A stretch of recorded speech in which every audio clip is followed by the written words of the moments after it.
च धर्मस्य सर्वधर्मस्वरूपिणी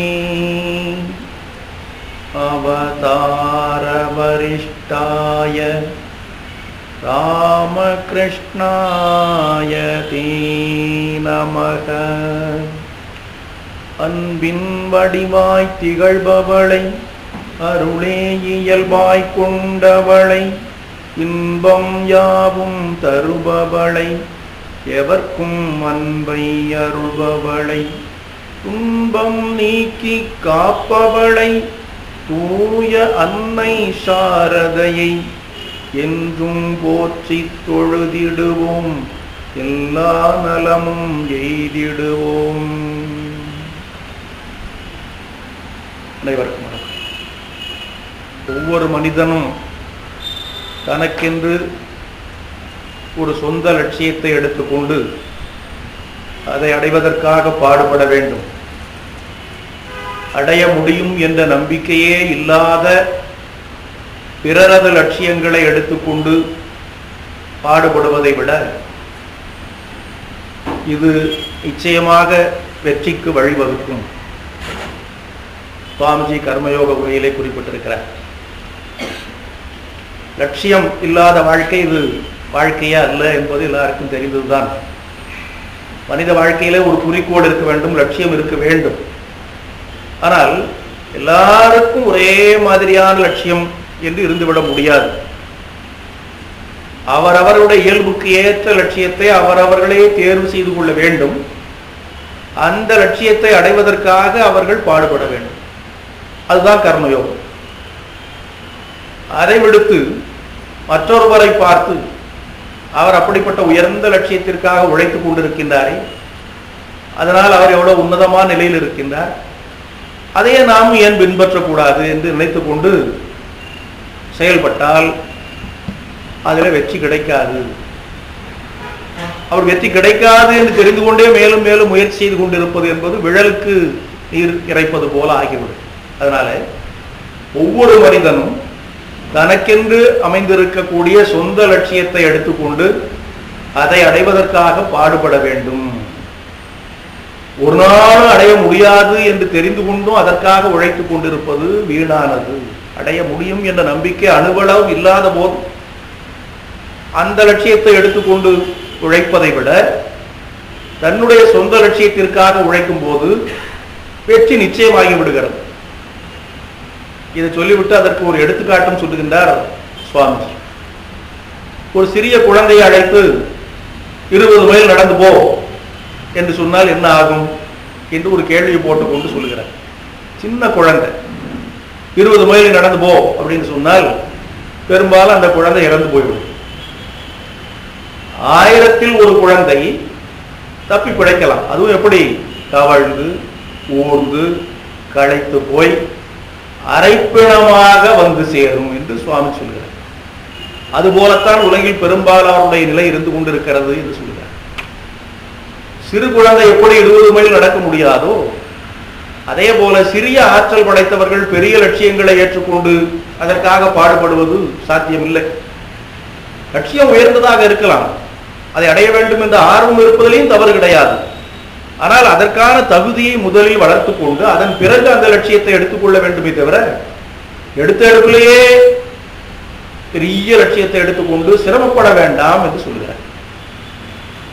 அனுமனிடத்திலே சீதை சொன்ன வார்த்தையை நாம் இங்கே நினைவு கூறலாம். சீதையை பார்த்து சொன்னா, நான் உன்னை தோளில் தூக்கி வைத்துக் கொண்டு போய்விடுகிறேன் என்று. அரக்கியர்களிடத்திலே அன்னை படுகின்ற துன்பத்தை பார்க்க பொறுக்காதவனாக ஏன் இவ்வளவு கஷ்டப்பட்டு கொண்டிருக்கிற, என் தோல் மேலே ஏறி உட்கார்ந்து நான் தூக்கி கொண்டு போய் ராமனிடத்தில் விட்டு விடுகிறேன் என்று சொன்ன போது அரியது அன்று நின் ஆற்றலுக்கு ஏற்றதேன்னு சொன்னான். அப்பா நீ சொல்லியிருக்க அந்த காரியம் இருக்குதே அது உன்னை பொறுத்தவரையிலும் செய்யறதுக்கு அரிய செயல் அல்ல. அரியது அன்று நின் ஆற்றலுக்கு ஏற்றதே, உன்னுடைய ஆற்றலுக்கு இது ஏற்ற காரியம்தான், ஆனா எனக்கு அது ஒவ்வாததாக இருக்கிறதுன்னு சொல்லிட்டான். அது ஒரு புறம் இருக்கட்டும். ஆக அவன் சொல்லும் போது தன்னுடைய ஆற்றலை உணர்ந்துதான் சொன்னான். அதே அனுமன் ஆரம்பத்தில் கடலை கடந்து இலங்கைக்கு செல்ல வேண்டிய நிலை ஏற்பட்ட போது என்னால் முடியாது என்று நினைத்தான். ஒவ்வொருத்தரும் தங்களுடைய ஆற்றலை சொல்லிக் கொண்டிருந்தாங்க. யாராவது ஒருத்தர் கடல் கடந்து போகணும், யார் என்ற கேள்வி எழுந்த போது ஒவ்வொருத்தரும் ஒவ்வொரு விதமாக அதற்கு பதில் சொன்னார்கள். என்னால் இவ்வளவு தூரம் தாண்ட முடியும், இவ்வளவு தூரம் தாண்ட முடியும், அரைக்கடல் தாண்ட முடியும், முழு கடலும் தாண்டலாம், திரும்பி வர முடியாது, இப்படியெல்லாம் சொல்லிக்கொண்டே இருந்தார்கள். இவன் பேசாமலே தான் இருந்தான். ஏனென்றால் அவனுக்கு அந்த நம்பிக்கை முதல்ல இல்லை. தன்னுடைய ஆற்றலை அவன் உணராதவனாக இருந்தான். அதனால தனக்கென்று உரிய லட்சியம் அதுதான் என்று அவன் எடுத்துக்கொள்ள தயாராக இல்லை. அதன் பிறகு மற்றவர்களெல்லாம் எடுத்து சொன்ன பிறகு அவன் அதை செயல்படுத்தினான். அப்போது அவனுடைய ஆற்றலை அவன் உணர்ந்து கொண்டு விட்டான். எவ்வளவு ஆற்றல் நமக்குள் இருக்கிறது என்பதனை அவன் அறிந்து கொண்ட பிறகு, அம்மா என் தோழ மேலே ஏறி உட்கார்ந்துக்கோன்னு சொன்னான். அப்படியே தூக்கி கொண்டு, உன்னையும் தூக்கி கொண்டு நான் கடல் கடந்து ராமனிடத்துல போய் விடுவேன் என்று சொன்னான். அதுபோல லட்சியத்தை நாம் தேர்வு செய்கின்ற பொழுது நம்முடைய ஆற்றலை உணர்ந்து செய்தல் வேண்டும். அப்படி இல்லாவிட்டால் சிறு குழந்தையை 20 மைல் நடக்க வைத்த கதையாக ஆகிவிடும். அப்படி செய்ய வேண்டாம் என்று சொல்கிறார். ஆகவே அவரவருடைய லட்சியம் என்று அவர் சொல்லும் போது எதற்காக சொல்லுகின்றார் என்றால், பெரும்பாலும் இந்த பகுதியில் அவர் சொல்லும் போது இல்வாழ்வார் துறவிகள் என்ற 2 திறத்தாரையும் வைத்துக் கொண்டுதான் பேசுகிறார். இல்வாழ்வாருக்கு என்று ஒரு ஆற்றல் இருக்கிறது. அவர்களுக்குள்ள அவர்களாகவே ஏற்படுத்தி கொண்ட ஒரு சூழ்நிலை, இயற்கை அவர்களுக்கு ஏற்படுத்தி கொடுத்த சூழ்நிலை, எல்லாம் சேர்ந்து அவருடைய ஆற்றலை ஒரு கட்டுக்குள்ள கொண்டு வந்து வைத்திருக்கிறது. அதுல எவ்வளவு செய்ய முடியும் என்றுதான் அவர்கள் பார்க்க வேண்டும். துறவிகளோ முற்றிலும் வேறு, அவர்களுடைய ஆற்றல் தனி. அதனாலதான் அன்னை சாரதாதேவி அடிக்கடி சொல்லுவார், ஸ்ரீ ராமகிருஷ்ணர் எல்லாருக்கும் ஒரே மாதிரி சொல்லவில்லைப்பா, அவருக்கு சொன்னது நீ எதுக்கு பார்த்துட்டு இருக்கிறேன்னு சொல்லி சில பேர் திடீர்னு ஒரு எழுச்சி வந்துடும் அவங்களுக்கு. குருதேவருடைய துறவர சீடர்களை பார்த்து விட்டு நாமும் அது மாதிரி ஆயிடலாமான்னு ஒரு எண்ணம் வரும். நேரம் அம்மாட்ட வந்து கேட்பாங்க, அம்மா நான் சன்னியாசியா போயலான்னு விரும்புறேன். அம்மா அப்படி ஒரு பார்வை பார்ப்பாங்க. உண்மையிலேயே அதுக்கு ஆற்றல் படைத்தவராக இருந்தால் அதை ஊக்குவிப்பார்கள். சரி போ, உடனே ஒரு சீட்டு எழுது அப்படின்ட்டுருவாங்க. அந்த அவர் பிரம்மானந்தரை பாரு, சிவானந்தரை பாரு, யாராவது ஒருத்தர் சாமி போய் பார்க்க சொல்லுவாங்க. அப்படி இல்லைன்னா, அப்பா எல்லாரும் ஜாலியாக போயிட்டா எங்களுக்கெல்லாம் சோறு யார் போடுவாங்கம்மா? உலகத்தில் இருக்கிற எல்லாருமே துறவியா போயிட்டா துறவிகளுக்கு சாப்பாடு வேணுமല്ലോ அப்படி இப்படின்னு சொல்லி அப்படி திருப்பி விட்டுருவாங்க. அது பொருள் என்னன்னா, அவனுடைய ஆற்றல் இவ்வளவுதான், அதுக்கு என்ன உபதேசமோ அதுதான். அதுதான் சுவாமிஜி இங்க சொல்லுகிறார், அவர் அவருடைய ஆற்றலுக்கு ஏற்ப செயல்பட வேண்டும் என்று. ஆனா அதே சமயத்துல இல்வாழ்வார்களை குறித்து அவர் ஒன்றும் குறைவாக பேசிவிடவில்லை. மிக தெளிவாக சொல்லியிருக்கிறார். கர்மயோகத்துல என்ன சொல்லுகின்றார் என்றால், இல்வாழ்வான் என்பவன் இந்த உலக வாழ்க்கைக்கே அடிப்படையானவன், இந்த உலகத்திற்கு ஆதாரமாக இருப்பவன் அவன்தான், இதை தாங்குகின்ற தூணாக இருப்பவன் அவன்தான் என்று சொல்கிறார். அவன் இல்லைன்னா அந்த உலக வாழ்க்கையே நடக்காது என்று தெளிவாக சொல்லிவிட்டார். உலகத்தை தாங்குகின்ற தூணாக இருப்பவனும் உலக வாழ்க்கைக்கு ஆதாரமாக இருப்பவனும் இல்வாழ்வான் தான். அவன் தான் உலகத்தில் சம்பாதிக்கக்கூடியவன். ஏன்னா துறவிக்கு சம்பாதிக்கக்கூடிய கடமை கிடையாது, சம்பாதிக்கவும் கூடாது. அப்போ உலகத்துல தனக்கு என்று மட்டுமல்லாமல் உலகத்தில் இருக்கக்கூடிய பல தரப்பினருக்கும் பொருள் தேவைப்படுகிறது. பொருள் ஈட்ட முடியாத நிலையில் இருக்கக்கூடிய பலருக்கும் பொருள் தேவைப்படுகிறது. அது சொல்லுகிறார் சுவாமிஜி அந்த உரையில். என்ன சொல்லுகின்றார் என்றால், ஏழைகள், பலவீனர்கள், குழந்தைகள், வேலை செய்யாத பெண்கள், இவர்கள் எல்லாம் அவனைத்தான் சார்ந்திருக்கின்றார்கள். ஆகவே அவன் செய்தே ஆக வேண்டிய கடமைகள் பல இருக்கின்றன. ஒரு இல்வாழ்வான் என்றால் அவன் கட்டாயம் இதெல்லாம் செய்து ஆக வேண்டும். அப்படிப்பட்ட கடமையும் பொறுப்பும் அவனுக்கு இருக்கின்றன. அதனால அவன் அவற்றை நிறைவேற்றித்தான் ஆக வேண்டும். அந்த இடத்துல ரொம்ப அற்புதமான ஒரு கருத்து சொல்லியிருக்கிறார் சுவாமிஜி. அவன் செய்தே ஆக வேண்டிய கடமைகள் இருக்கின்றன. அந்த கடமைகள் எப்படி இருக்க வேண்டும் என்பதை சொல்றார். தன்னுடைய கடமைகளை அவன் திறம்பட நிறைவேற்றுவதற்கான ஆற்றலை கொடுப்பனவாக அந்த கடமைகள் இருக்க வேண்டும்ங்கிறார். அவன் கடமையை செய்யணுமா, அந்த கடமை எப்படி இருக்க வேண்டும் என்றால், அந்த கடமையை அவன் திறமையாக செய்வதற்கு உரிய ஆற்றலை கொடுக்கக்கூடியதாக இருக்க வேண்டும்.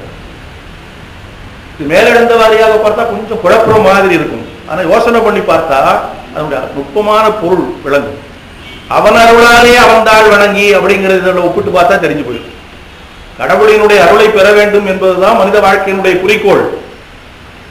அதை அந்த அருளை பெறுவதற்காக நாம் அவனுக்காக சாதனை செய்ய வேண்டும், தவம் செய்ய வேண்டும் என்றெல்லாம் வருகின்ற போது, அதற்கான ஆற்றல் நமக்கு இல்லாத போது அதையும் அந்த இறைவன் தானே கொடுக்க வேண்டியது இருக்குது. அவனுடைய அருளை பெற வேண்டும் என்றால் அவனுடைய அருளே தான் அதுக்கு துணையாக இருக்க வேண்டும்.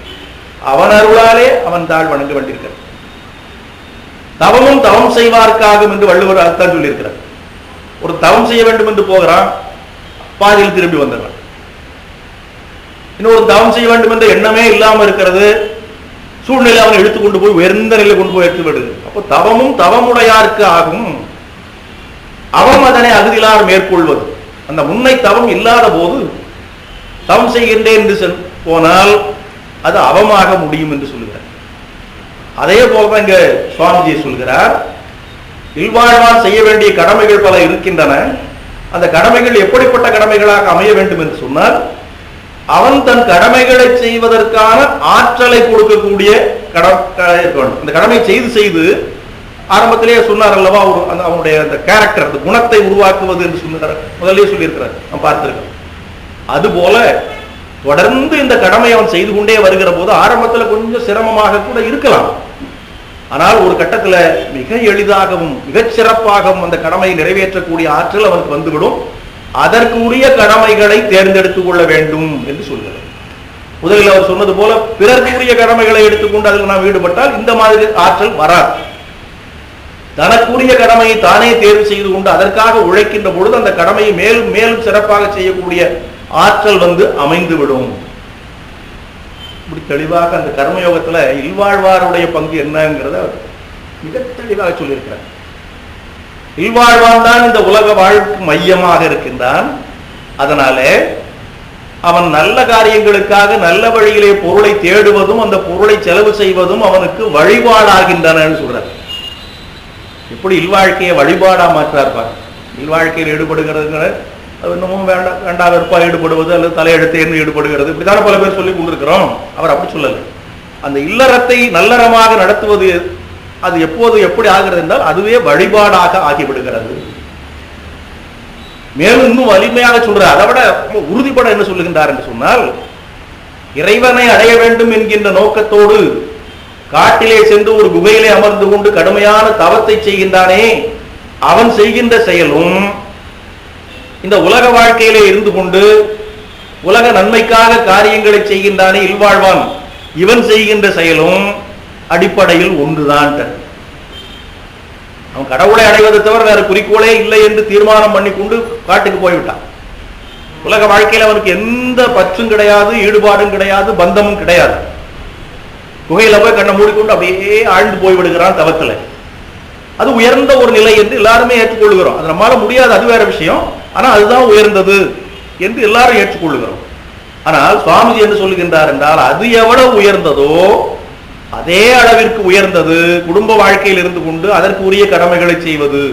அதுக்கு ஒன்றும் வித்தியாசம் கிடையாது. அது பெரியது இது சிறியது என்பது இல்லை என்று தெளிவாக சொல்லுகின்றார்.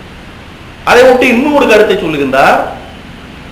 காட்டிலே சென்று இறை வழிபாடு ஏற்றுவதையே தன்னுடைய கர்மமாக கொண்டிருக்கின்ற ஒரு துறவி உலக வாழ்க்கையில் இருந்து கொண்டு அதற்குரிய கடமைகளை செய்து கொண்டிருக்கின்ற இல்வாழ்வானை குறைவாக நினைத்து விடக்கூடாது, நம்மை விட இவன் தாழ்ந்தவன் என்று நினைத்து விடக்கூடாது.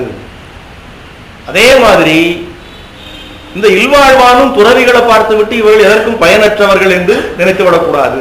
அதுவும் இருக்கு. சில பேர் துறவிகள் அவ்வளவு உயர்வாக கருதுகிற நிலை ஒரு புறம் இருக்கிறது. இன்னொரு பக்கம் பார்த்தா ஆள் பார்த்தா நல்லா தானே இருக்க அப்படின்னு சொல்றவங்களையும் பார்க்கிறோம். சுவாமிஜி வாழ்க்கையில் நான் பார்க்கிறோம். பாராநகர்ல மடத்தை அமைத்து விட்டு குருதேவருடைய சீடர்கள் பிட்சைக்கு போய் நிற்கிற போது சில பேர் சொல்லி இருக்கிறாங்க, என்ன ஒவ்வொருத்தரும் நல்ல வாட்ட சாட்டமா இருக்கிறாங்க, பார்த்தா படிச்ச ஆட்கள் மாதிரி தான் இருக்கிறாங்க, ஒரு வேலை வெட்டி செய்து படைக்கூடாது, வந்துட்டாங்க கையாண்டிட்டு என்று சொன்னவர்கள் எல்லாம் உண்டு. இது எல்லா காலத்திலையும் உண்டு. அப்படி நினைத்து விடாதீர்கள் என்று சொல்கிறார். இல்வாழ்வார்களுடைய கடமைகளை ஏளனம் செய்வது துறவிக்கு எப்படி பொருந்தாதோ அதே போல துறவிகளினுடைய லட்சியத்தை குறித்து குறைவாக பேசுவது இல்வாழ்வாருக்கும் ஏற்புடையது அல்ல. அவரவர்களுடைய நிலையில் அவரவர்கள் பெரியவர்கள் தான் என்று முடிவு கட்டுகிறார். இவர் பெரியவரா அவர் பெரியவரா என்ற கேள்வியே வேண்டான்னு சொல்லிட்டார். ஏன் அப்படி இந்த ஒரு கேள்வி வேண்டான்னு சொல்ல வேண்டிய நிலம் வந்ததுன்னா, மனித இயல்பு எப்போதுமே இப்படிதான். இந்த பட்டிமன்றம் சொல்றோம் அல்லவா, அடிக்கடி பட்டிமன்றம் போடுற நாடு நம்ம நாடு. இதுக்கு எடுத்தாலும் ஒரு பட்டிமன்றம் போடுவாங்க. அதுல ரெண்டு தரப்பை எடுத்துட்டு பேசிக்கிட்டே இருப்பாங்க. உண்மையை கண்டு உணர்வதற்காக பட்டி மண்டபத்து பாங்கறிந்து ஏறுமின் அப்படின்னு அந்த காலத்திலே சொல்லியிருக்கிறாங்க. அவர் பாங்கறிந்து ஏறுவது நல்லதுதான்.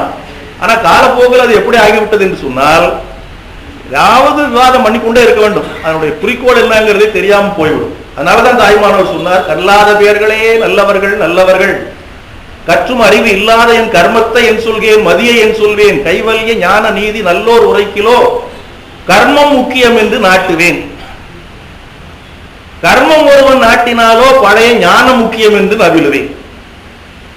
வடமொழியிலே வல்லான் ஒருத்தன் வரவும் திராவிடத்திலே வந்ததா விவகரிப்பேன். வல்ல தமிழ் அறிஞர் வரின் அங்கனே வடமொழியின் வசனங்கள் சிறிது புகழ்வேன். வெல்லாமல் எவரையும் மறுட்டிவிட வகை வந்த வித்தை என் முக்தி தருமோ அப்படின்னு சொல்றார். வெல்லாமல் எவரையும் மறுட்டி விடுகிற வித்தை, இதனால முக்தி ஒண்ணும் கிடைக்காதுன்னு சொல்றார். ஞான மார்க்கம் தான் உயர்ந்தது என்று நான் சொன்னா அதெல்லாம் கிடையாது, கர்ம மார்க்கம் தான் முக்கியம் என்று இன்னொருத்தர் சொல்லுவோம். அதுதான் அவர் சொல்றார்.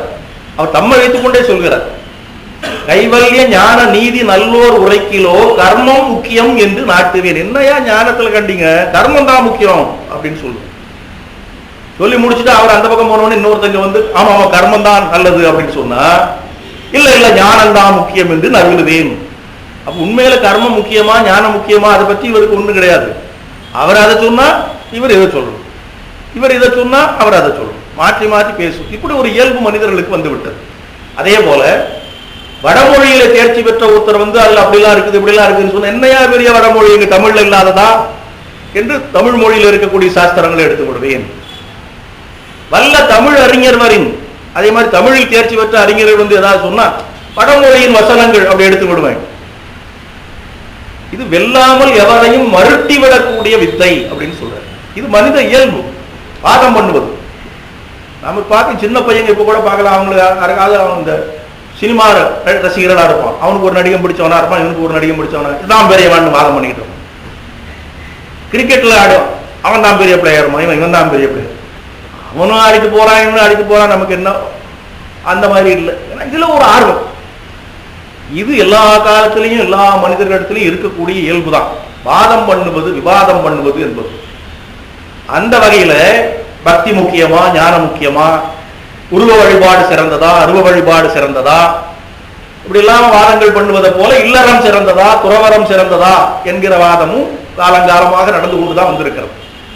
அதற்கு விடை சொல்லுவதற்காகத்தான் சுவாமிஜி இந்த பகுதியை எடுத்துக்கொண்டார். சுவாமிஜி மட்டும் இல்ல, அதற்கு முன்னாலேயும் கூட பழைய சாஸ்திரங்கள்ல இது மாதிரியான விவாதங்கள் நடைபெற்றிருக்கின்றன.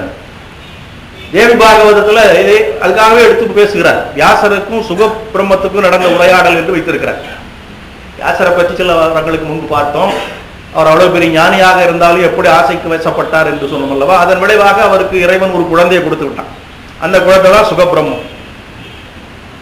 அதனால பிறக்கும் போதே பெருநிலையில் இருந்தார் அவர். ஹோமா பறவை போல என்று பகவான் ஸ்ரீராமகிருஷ்ணன் சொல்கிறார் அல்லவா, அது போல. அதனால பிறந்த உடனே வளர்ந்தார், வளர்ந்த உடனே கிளம்பிட்டார்.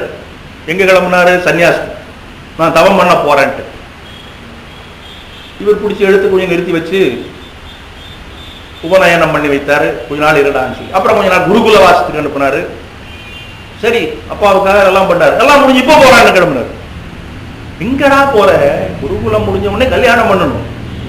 குருகுல வாசம் முடிந்ததும் அது பிரம்மச்சரிய, குருகுல வாசத்துக்கு தான் பிரம்மச்சரிய ஆசிரமம் பேர் வச்சிருக்கிறாங்க.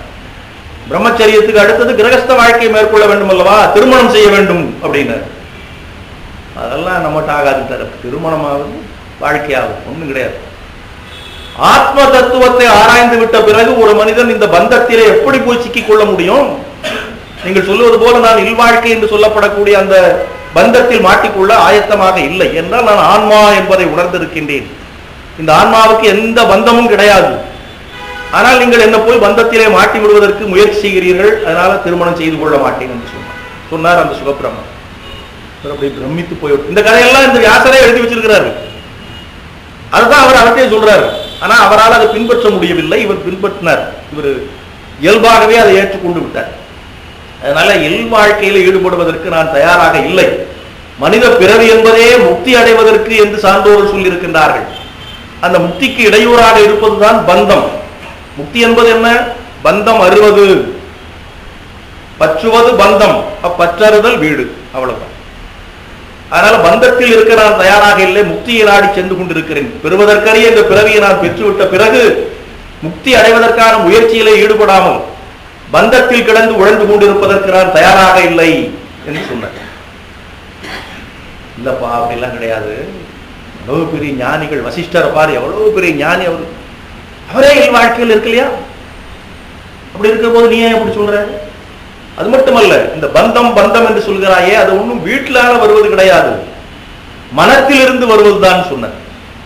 இவர் என்ன சொல்லுகிறார், சுகபிரம்ம என்ன சொன்னார்னா, பந்தம் குடும்ப வாழ்க்கையில வருது, வீட்டுக்கே கிரகம்னு ஒரு பேர் இருக்குது, அது சொல்றாரு அவர்.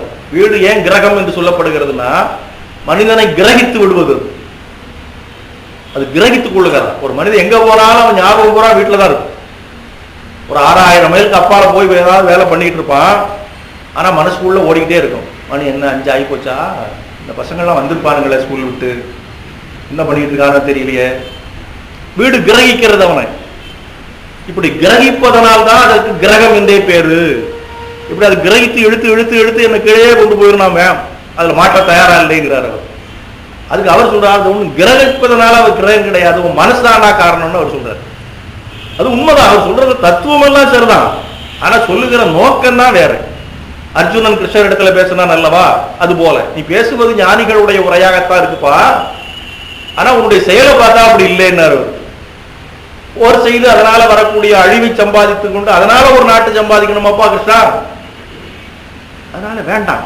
இவ்வளவு நாளா எப்படி தவம் செய்தோமோ அது போல இனிமேல் தவ வாழ்க்கையில் ஈடுபடுவதுதான் நல்லது என்று எனக்கு தோன்றுகிறது என்று ஞானிகளை போல பேசினா, ஆனா கைகால் நடுங்குது, கண்களில் நீர் வருகிறது, கையில இருந்த வில் தானா கீழே விழுது, இதெல்லாம் ஞானியினுடைய செயல் கிடையாதே. அர்ஜுனா, உன்னுடைய பேச்செல்லாம் ஞான மொழியா இருக்குது, உன்னுடைய செயலெல்லாம் அஜ்ஞானத்தின் விளைவாக இருக்குதுன்னு. அதுபோல வியாசர் சொன்னது உண்மைதான், பந்தம் என்பது வீட்டுல வருவது கிடையாது. வீட்டுக்குள்ள இருக்கிறவனே பந்தம் இல்லாம இருக்கலாம், காட்டுல போய் இருந்து கொண்டு பந்தத்துல மூழ்கி இருக்கவனும் இருக்கலாம், அது உண்மைதான். அப்போ பந்தமோ அல்லது விடுதலையோ சூழ்நிலையினால் அல்ல மனநிலையினால் தான் என்று வியாசர் சொல்லுவதில் தப்பு கிடையாது. ஆனால் அவர் சொல்லுகிற காரணம் என்னன்னா, இவர் எப்படியாவது பிடிச்சி எடுத்துடணுங்கிறது. அதனாலதான் அவர் அதை ஒப்புக்கொள்ள மறுத்து விட்டார். வியாசர் அது சொல்கிறாரு, வசிஷ்டரை பற்றி சொல்றாரு, எதை கேட்பதற்கு அவர் தயாராக இல்லை. நான் கண்டிப்பாக தீர்மானமாக துறவரத்தை மேற்கொள்ள தீர்மானம் பண்ணிவிட்டேன். இப்படி வாக்குவாதம் நடந்து கடைசியில எல்லாருக்கும் பொதுவாக அம்பிகையை நம்ம வழிபட்டு அவ என்ன சொல்றான்னு கேட்டுக்கலான்னு தீர்மானம் பண்ணாங்க. அப்படி போகுது அந்த கதை. இது ஏன் இதுல கொண்டு வந்து இந்த தேவி பாகவத்தில் நுழைச்சிருக்கிறாங்கன்னா, இந்த இல்லறம் பெரியதா துறவரம் பெரியதா என்ற வாக்குவாதம் எல்லா காலத்திலையும் நடந்து கொண்டிருக்கின்ற காரணத்தினாலே இப்படி சில வாக்குவாதங்களை சொல்லி அவர்கள் தெளிவு பெற வேண்டும் என்பதற்காக சொல்லியிருக்கிறார்கள். ஆனால் இப்போது நம்முடைய சுவாமி விவேகானந்தர் சொல்லியிருக்கிறாரே, அது ஒரு தனிச்சிறப்பு வாய்ந்த கருத்து. காரணம் என்னவென்றால், அவர் ஒரு துறவி, அவர் இல்வாழ்க்கையினுடைய பெருமை எவ்வளவு விரிவாக பேசியிருக்கிறார். உலகத்திற்கு ஆதாரமாக இருப்பவன் இல்வாழ்வான் தான், உலகத்தை தாங்குகின்ற தூணாக இருப்பவன் இல்வாழ்வான் தான். காட்டுல போய் தவம் செய்வது எவ்வளவு உயர்ந்த செயலோ அதுபோல வீட்டில் இருந்து கொண்டு வாழ்க்கை நடத்துவதும் சிறந்த செயல்தான். இப்படிலாம் இவ்வளவு தெளிவாக ஒரு துறவி, அதுவும் சாதாரண துறவி அல்ல, துறவிகளின் வேந்தன் யதிராஜர்னு அவருக்கு ஒரு பேர். அந்த காலத்துல யதிராஜர்னு ராமானுஜருக்கு ஒரு பேர். அதுக்கப்புறம் யதிராஜருங்கிற பேரு விவேகானந்தருக்கு தான். நமஸ்ரீ யதிராஜாய விவேகானந்த சூரையே அப்படின்னு சொல்றமே, யதிராஜர் துறவிகளின் வேந்தன். அப்படிப்பட்ட அந்த விவேகானந்தர் சொல்றாரு, இல்வாழ்க்கை தான் உயர்ந்தது, ஆனா துறவிகள் மோசம்னு சொல்ல, அது எவ்வளவு சிறந்ததோ அவ்வளவு சிறந்தது அப்படின்னு சொல்றாரு. அதுக்கு தான் அந்த ஒரு கதை சொல்றேன் அப்படின்னு ஆரம்பிச்சார். இதை பத்தி தெளிவு பெறுவதற்காக நான் ஒரு கதை சொல்லுகின்றேன் என்று தொடங்கினார். அதுதான் கடந்த வாரத்துல பார்த்தோம். அரசன் ஒருவன் இதே மாதிரி தான் முதல்ல சொன்னது போல வர்றவங்க போறவங்க எல்லாம் கேள்வி கேட்டுட்டே இருக்கும். அவனுக்கு ஏதாவது இப்படி வாக்குவாதம் பண்ணணும், அதுல ஒரு ஆசை. சபைக்கு வருகிற பண்டிதர்களாக இருந்தாலும் சரி, ஞானிகளாக இருந்தாலும் சரி, துறவிகளாக இருந்தாலும் சரி, வேறு யாரா இருந்தாலும் சரி, ஐயா ஒரு சந்தேகம் பாரு. அந்த அரசன் கேட்பான், என்ன சந்தேகம்? இல்வாழ்வான் சிறந்தவனா துறவி சிறந்தவனா, இல்லறம் சிறந்ததா துறவரம் சிறந்ததா? இல்லறம் தான் சிறந்ததுன்னு துறவி சொல்லிட்டாருன்னா அவனை இல்லறத்துல போட்டு விட்டான். இல்லறம் சிறந்தது நீயே சொல்லிட்டீங்களா, போ கல்யாணம் பண்ணிக்கோ. துறவரம் தான் சிறந்ததுன்னா ஏன் துறவரம் சிறந்தது சொல்லிருக்க. ஆக மொத்தத்துல யார் என்ன சொன்னாலும் அந்த அரசன் அதை ஏற்றுக்கொள்ள தயாரா இல்லை. அதுக்கு அப்படி ஏதோ ஒன்று பண்ணிட்டே இருக்கும். கேள்விக்கு சரியான விடை அவனுக்கு கிடைத்த மாதிரி தெரியவில்லை. அதனால அப்படி அப்படி மாற்றி விட்டான். நீ போய் கல்யாணம் பண்ணிக்க, நீ போய் சன்னியாசி அப்படின்னா.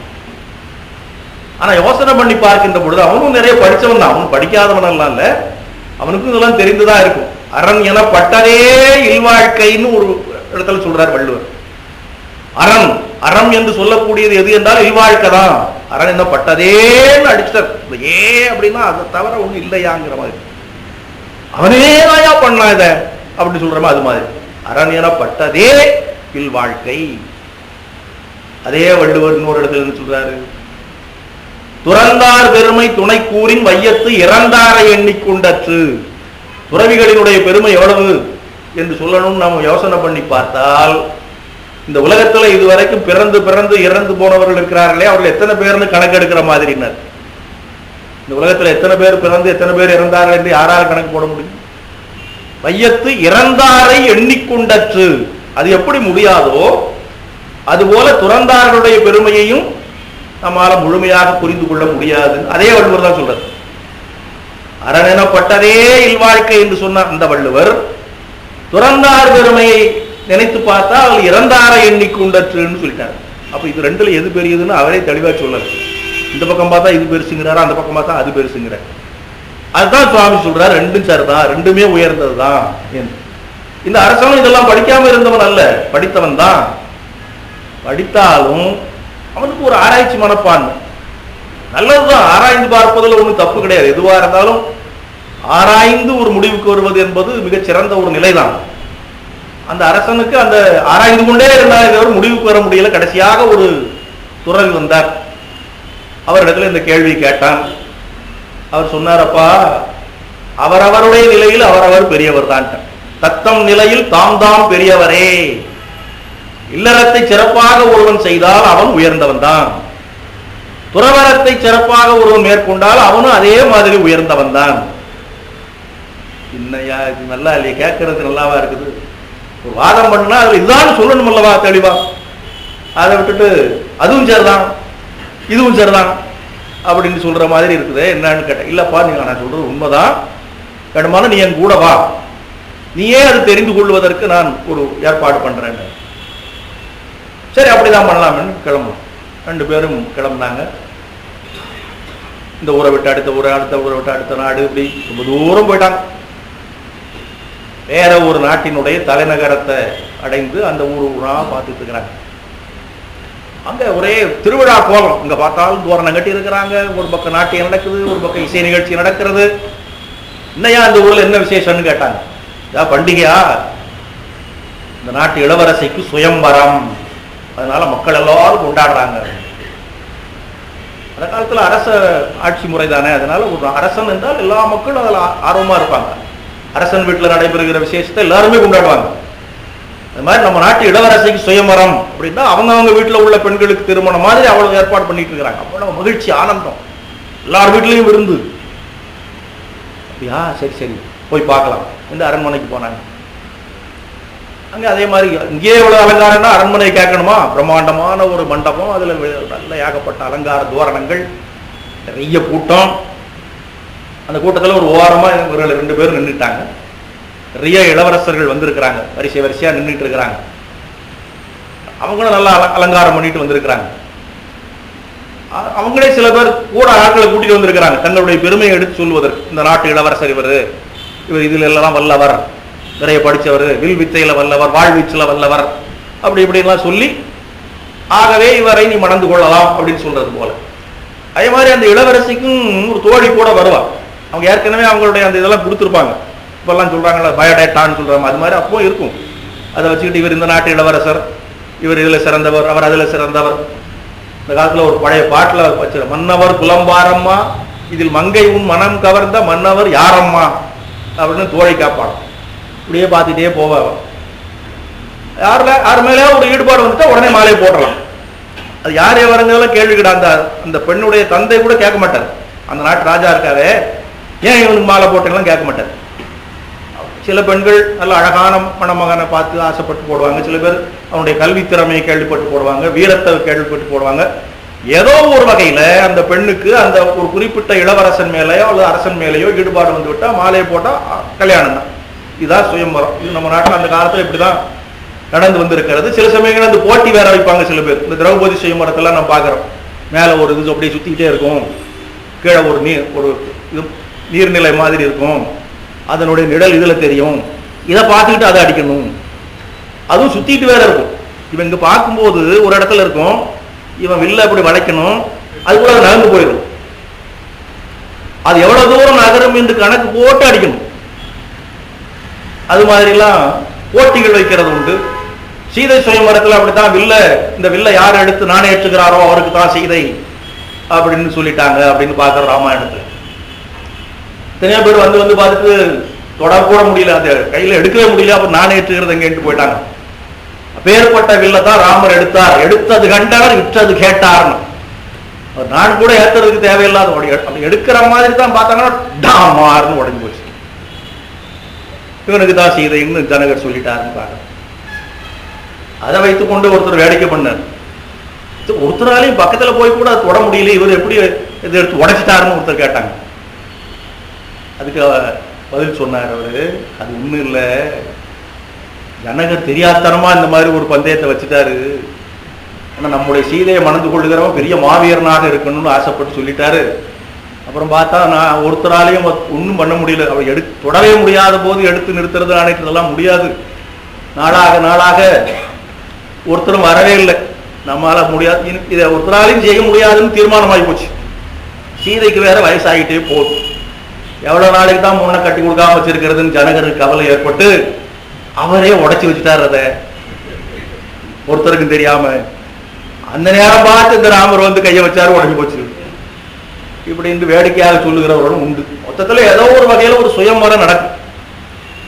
இங்க இந்த துறவியும் இந்த அரசனும் போன இடத்துல அந்த நாட்டு இளவரசிக்கு உண்மையான சுயம்பரம் தான். அவள் விரும்புகிற இளவரசனை இளவரசன் யாரா இருந்தாலும் சரி தேர்வு செய்து கொள்ளலாம், இதுதான் நிபந்தனை. இதற்கு முன்னே 2-3 தடவை சுயம்பரம் நடந்திருக்குது. ஒருத்தரையும் அவளால் தேர்வு செய்ய முடியாமல் போய்விட்டது. அதனால இந்த தடவை கட்டாயம் எப்படியாவது தேர்வு செய்யணுங்கிறது ரொம்ப பிரம்மாண்டமான ஏற்பாடு பண்ணியிருந்தாங்க. அப்படியே ஒருத்தரா பார்த்துக்கிட்டே போனான், ஒருத்தரையும் பிடிக்கல. அவளுக்கு பார்த்துட்டு தாண்டி போயிட்டே இருக்கிறான். அவளுக்கு ஒன்றும் கவலை இல்லை, வந்திருக்கிறவளுக்கெல்லாம் கவலை இல்லை. எத்தனை தடவை தான் வர்றது. அதை விட கவலை அவங்க அப்பாவுக்கு. பூங்கு வச்சுனா இனிமேல் எப்போதான் கல்யாணம் ஆக போகுது. அந்த நேரம் பார்த்து வேகமா ஒரு இளம் துறவி வந்தார். அவரும் வேடிக்கை பார்க்கறதுக்கு தான், நம்ம கூட்டமா இருக்குதே பார்க்கலான்னு நினைச்சு வந்து நின்றுட்டார். அவ்வளவுதான். இவங்க 2 பேரும் ஒரு ஓரமா நின்று பார்த்து கொண்டு இருந்ததை போல அவர் வந்து ஒரு ஓரமா நின்று பார்த்துக்கிட்டு இருந்தார். அவர் வந்த வேகத்துல இளவரசி அப்படி பார்த்தா நேரா அவர் கழுத்துல கொண்டு மாலை போட்டார். அவருடைய அந்த முகத்திலே விளங்குகின்ற அந்த பிரம்ம தேஜஸ் அதை பார்த்த உடனே இவர் தான் நமக்கு ஏற்ற மணமகன் தீர்மானம் பண்ணி கழுத்துல மாலை போட்ட உடனே எனக்கு மாலை போட்டியா நீ? அதை பிச்சு தூர எறிஞ்சிட்டு, நான் ஒரு துறவி, எனக்கு ஏது மன வாழ்க்கை, எப்படி இதை நான் ஏற்றுக்கொள்ள முடியும்? இந்த பைத்தியமா அப்படி இருக்கிறது உனக்கு தூக்கி எறிந்து விட்டு அறுபாட்டு கிளம்பி போயிட்டார். அதெல்லாம் பாலை போட்டதான், இனிமே நான் வேற யாரையும் திருமணம் செய்து கொள்ள முடியாது. அவன் பின்னாலே போக ஆரம்பிச்சான். அவருடைய தந்தை அரசர் அதுக்கு பின்னால ஓடுறார். அவர் யோசனை பண்ணிட்டு, ஒரு துறவியாக இருப்பதனால, துறவினா கையில காசு எல்லாம் இருக்காதல்லவா, நம்முடைய மகளை மனம் செய்து கொண்டு வாழ்க்கை நடத்துவதற்கு வசதி இல்லைன்னு நினைச்சிட்டு தான் இவர் ஓடுறாரு என்னமோ சொல்லி, வாங்க வாங்க நீங்க அது ஒன்றும் கவலைப்படாதீங்க, இந்த நாட்டுக்கு நான் தான் அரசன், எனக்கு ஒரே மகள் தான், அதனால இந்த நாடு எனக்கு பின்னால உங்களுக்கு தான், இப்போ பாதி எழுதி வச்சிடுறேன், பாதி நாடு இப்போதே உங்களுக்கு தான், எனக்கு பின்னால முழு நாடும் உங்களுக்கு தான், அதனால ஒன்றும் கவலைப்பட வேண்டாம், என் மகளை ஏற்றுக்கொள்ளுங்கள். மகளே வேண்டான்ட்டு போற, நீ மனம் பேசிக்கொண்டு அதுக்கப்புறம் நான் நாடு அதுன்னு பேசிக்கிட்டு இருக்கிற போயே போயிட்டார். அரசன் புரிந்து கொண்டான். அதனால அதற்கு மேல அவன் தொடரவில்லை. ஆனால் அந்த பெண்ணும் அப்படி இருக்க முடியவில்லை. புரிந்து கொண்டாலோ இல்லையோ அவள் மனத்துக்குள்ள வரித்து விட்டாள் இவர் தான். அதனால அவர் போற வேகத்துக்கு இவ்வளவு வேகமா நடக்க ஆரம்பிச்சான். எங்கதான் போயிடுவாரு, விட்டாம துரத்திக்கிட்டு போறான்னு பின்னாலே போனான். போக போக போக விரைந்து நடந்து நடந்து நடந்து ரொம்ப தூரம் போய்விட்டார். இவ்வளவு அந்த கொஞ்சம் கொஞ்சமா அந்த இடைவெளி அதிகமாகிக் கொண்டே சென்றது. இருந்தாலும் விடாமல் தொடர்ந்து சென்றால் கடைசியில நாடு நகரங்களை எல்லாம் கடந்து ஒரு காட்டுக்குள்ள போயிட்டார். அந்த காட்டுக்குள்ளேயும் அவர் பின்னால் தொடர்ந்து போனாள். இந்த துறவியும் இந்த அரசனும் அவர்களை தொடர்ந்து போய் கொண்டிருந்தார்கள். இந்த கேள்விக்கு விடை காண வேண்டுமே, அதற்காக. காட்டுக்குள்ள நுழைகிற நேரம் மாலை மயங்கி இருள் சூழ்கின்ற நேரமாகிவிட்டது. ஏற்கனவே அடர்ந்த காடு, காட்டுல சரியான பாதை கிடையாது, அதுல இருட்டு வேற வந்து சேர்ந்து விட்டது. அவர் அந்த துறவி ஏற்கனவே இது மாதிரி பல இடத்துல நடந்து போனவரா போல இருக்கிறது. அதனால விரைந்தா போயிட்டார். அவருக்கு ஒன்றும் பாதை தெரியாத சங்கடம் இல்லை, நடந்து நடந்து போயிட்டார். இவன் கொஞ்சம் தூரம் போன உடனே அவர் எங்க போனாருன்னு தெரியல. இங்க பார்த்தா அங்க பார்த்தா வழியும் தெரியல, ஒன்றும் தெரியல. என்ன செய்வது? இருள் வேற சூழ்ந்து விட்டது.